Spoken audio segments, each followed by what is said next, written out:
So guys, diba? Katakot. Tingnan nyo naman ang nililinisan ni Inday Ronalyn. Katakot ah. Good morning my angels.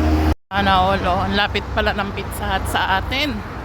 So today my angel ay Sabado at mag-isa lang ako magtatrabaho ngayon. Walang pasok yung iba natin kasama, ako lang. Itong sakto. Biglang nag-green.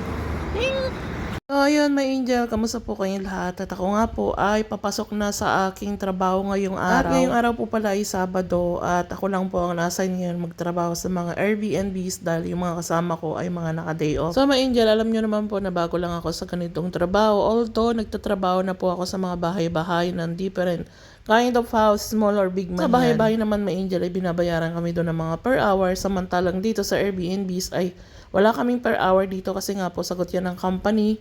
At ayun nga mga angel, kailangan mabilis kang kumilos lalong-lalo na pagpapalit ka ng magbe-beddings ka. So ayun nga mga angel, yung unang Airbnb na lilinisin natin ngayon ay meron tayong 2 rooms at saka yung request nito ay kailangan natin syempre mag-beddings. Tapos 3 tao yata ito, so kailangan magagawa pa tayo ng isang bed doon sa salas at iunat natin yung sopa kasi sopa bed pala yun. Paninibago ka talaga my angel kung ang trabaho mo ay per hour sa labas, samantalang dito kailangan mabilis talaga ang kilos mo dahil may mga taong mag-check-in dito sa ating Airbnb. At syempre mabilis tayong kumilos at kailangan syempre yung quality din ng linis natin ay nandun. So guys, diba?